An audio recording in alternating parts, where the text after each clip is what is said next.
আসসালামু আলাইকুম everyone, welcome back to my channel Yummy Cook Box. আজকে আমি আপনাদের সাথে শেয়ার করছি কিভাবে আপনারা ঝটপটভাবে প্যাকেট মশলার খুবই মজাদার চিকেন বিরিয়ানি খুব সহজে রান্না করে নিতে পারেন সেই রেসিপি। আপনারা এই একই রেসিপি ফলো করে মাটন অথবা বিফ দিয়েও করে নিতে পারেন এই বিরিয়ানিটা।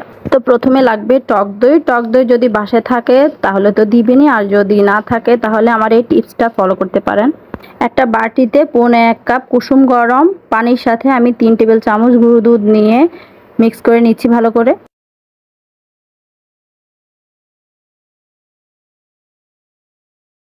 এখন এই দুধের মধ্যে আমি 1.5 টেবিল চামচ লেবুর রস দিয়ে দিচ্ছি। আপনাদের হাতের কাছে ভিনেগারটা থাকলে ভিনেগার দিয়ে নেবেন 1.5 টেবিল চামচ। এবার এটাকেও খুব ভালো করে মিশিয়ে নিয়ে আমি ঢেকে 5 মিনিটের জন্য একটা সাইডে রেখে দিচ্ছি। আর এরই মধ্যে আমার টক দইটা রেডি হয়ে যাবে। বিরিয়ানির জন্য এখানে 2 কেজি চিকেন আমি রেগুলার কাট করে কেটে নিয়েছি আর খুব ভালো করে ধুয়ে পানি ঝরিয়ে নিয়েছি। এবার একে একে সবগুলো মশলা অ্যাড করব। প্রথমে আমি উঁচু করে এখানে 3 টেবিল চামচ আদা বাটা নিচ্ছি, তারপর নিচ্ছি 3 টেবিল চামচ রসুন বাটা। এবার রেডি করে রাখা সেই টক দইটা দিয়ে দিচ্ছি। দেখুন কত সুন্দর করে টক দইটা হয়েছে।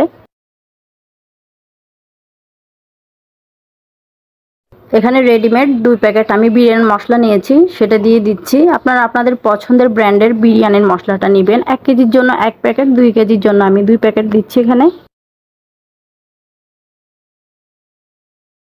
এবার স্বাদ মতো লবণ দিয়ে খুব ভালো করে সমস্ত মশলা আমি মেখে নিচ্ছি।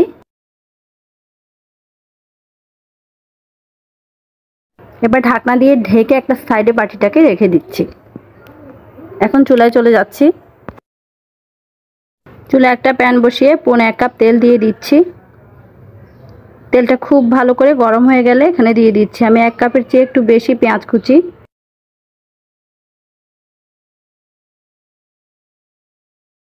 পেঁয়াজটাকে হালকা ব্রাউন কালার করে ভেজে নিব। পেঁয়াজটা হালকা ব্রাউন কালার হয়ে আসলে আমি মেখে রাখা চিকেনগুলো দিয়ে দিচ্ছি। এবার সব কিছুকে সুন্দর করে নেড়েচেড়ে মিশিয়ে দিয়ে আমি ঢাকনা দিয়ে 10-15 মিনিট চিকেনটাকে রান্না করে নিচ্ছি। 10-15 মিনিট রান্না করার পর দেখতে পাচ্ছেন চিকেন থেকে যথেষ্ট পরিমাণ পানি বের হয়েছে। এখানে আমি এক্সট্রা কোনো পানি দিব না, কারণ এটা ব্রয়লার চিকেন। ব্রয়লার চিকেনটা তো এমনিতেই নরম হয়। আপনারা যদি এখানে মাটন কিংবা বিফ দিয়ে করে থাকেন তাহলে পরিমাণ মতো পানি দিয়ে ভালো করে কষিয়ে নেবেন। তা আমি আর পানি দিচ্ছি না, এই ঝোলের মধ্যেই আমি চিকেনটাকে কষিয়ে নিচ্ছি যতক্ষণ না পানিটা একেবারে শুকিয়ে তেলটা ছেড়ে আসছে। দেখতে পাচ্ছেন পানি শুকিয়ে কি সুন্দর তেল ছেড়ে এসেছে আর চিকেনটাও খুব ভালো করে রান্না হয়ে গেছে। এখন আমি চুলা থেকে এটাকে নামিয়ে রাখছি। এবার যে প্যানে আমি বিরিয়ানি রান্না করব সেই প্যানটা বসিয়ে দিয়েছি। একটা বড়সড় প্যান নিয়েছি। এখন এখানে 3 টেবিল চামচ তেল দিয়ে আমি এলাচ দারচিনি দিয়ে দিচ্ছি কয়েক টুকরো। 1/4 কাপ পেঁয়াজ কুচি দিচ্ছি। পেঁয়াজটাকে হালকা নরম করে আমি ভেজে নিয়ে এখানে 1 কেজি পোলার চাল আমি দিয়ে দিচ্ছি। চালটাকে আমি আগে 10 মিনিট পানিতে ভিজিয়ে রেখেছি, তারপর খুব ভালো করে ধুয়ে পানি ঝরিয়ে নিয়েছি। এটা করলে আপনার পোলাওটাও বেশ ঝরঝরে হবে। এখন এই চালটাকে খুব ভালো করে আমি ভেজে নিচ্ছি। চালটা আমি ভালো করে ভেজে নিয়েছি। খুব সুন্দর একটা শনশন আওয়াজ হচ্ছে ভাজার সময় আমি পাচ্ছি। এভাবেই চালটাকে ভেজে নেবেন। এখন এখানে আমি ফুটন্ত গরম পানি দিয়ে দিব। পোলাও রান্নার ক্ষেত্রে চালের দ্বিগুণ পরিমাণ পানি দিতে হয়। তো যেহেতু এখানে আমি বিরিয়ানি রান্না করছি, বিরিয়ানির মাংসটার মধ্যেও কিন্তু অল্প পরিমাণে ঝোল আছে। তো এখানে 1 কেজি চালে 5 কাপ চাল হয়েছে, তো আমি 10 কাপ পানি না দিয়ে এখানে 9 কাপ পানি দিয়েছি। বিরিয়ানির জন্য অবশ্যই 1 কাপ পানি কম দিবেন, তাহলেই বিরিয়ানিটা পারফেক্ট ঝরঝরে হবে। এবার রান্না করা চিকেনগুলো দিয়ে আমি খুব ভালো করে নেড়ে চালের সাথে মিশিয়ে দিচ্ছি। আর চিকেন রান্নার সময় যেহেতু লবণ ব্যবহার করেছি, এখন চালের জন্য পরিমাণ মতো আমি লবণ দিয়ে দিব। এখন 7-8টার মতো কাঁচামরিচ দিব। এই মরিচগুলো থেকে কিন্তু ঝাল বের হবে না, খুব সুন্দর একটা ফ্লেভার অ্যাড হবে বিরিয়ানিতে। আর দিয়ে দিচ্ছি 2 টেবিল চামচ কেওড়া জল। আবারও ভালো করে একটু মিশিয়ে দিচ্ছি সব কিছু। এবার চাল আর পানিটা গায়ে গায়ে লেগে আসা পর্যন্ত জাস্ট একটু ঢেকে দিচ্ছি। এই তো চাল আর পানিটা যখন দেখবেন এরকম একটু গায়ে গায়ে লেগে এসেছে, এই পর্যায়ে বিরিয়ানিটাকে দমে দিবেন।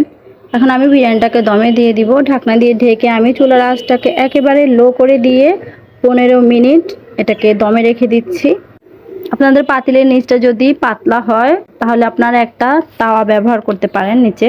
15 মিনিট পরে ঢাকনাটা খুলে আমি চালগুলোকে একটু উপর নিচ করে নেড়ে দিচ্ছি, এতে করে সবগুলো চাল সমানভাবে সিদ্ধ হবে।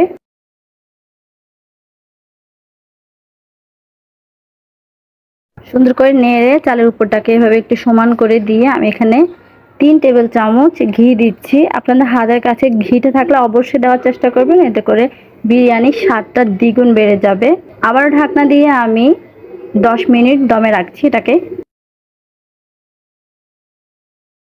10 মিনিট পর ঢাকনাটা খুলে নিচ্ছি আর খুব সুন্দরভাবে আমি নেড়ে দিচ্ছি। আর এত সুন্দর একটা ফ্লেভার বের হচ্ছে বিরিয়ানি থেকে। আর বিরিয়ানিটা আমার পারফেক্টভাবে রান্না হয়ে গেছে, দেখতে পাচ্ছেন কত সুন্দর ঝরঝরে হয়েছে আর চিকেনটাও খুব নরম হয়েছে। আর এই তো তৈরি হয়ে গেল আমার মজাদার স্বাদের চিকেন বিরিয়ানি। ভিডিওটা আপনাদের কাছে কেমন লেগেছে? যদি ভালো লাগে অবশ্যই চ্যানেলটা সাবস্ক্রাইব করে দিবেন আর ভিডিওতে একটা লাইক করতে ভুলবেন না। সবাই ভালো থাকবেন, সুস্থ থাকবেন, আবার দেখা হবে আপনাদের সাথে। আল্লাহ হাফেজ।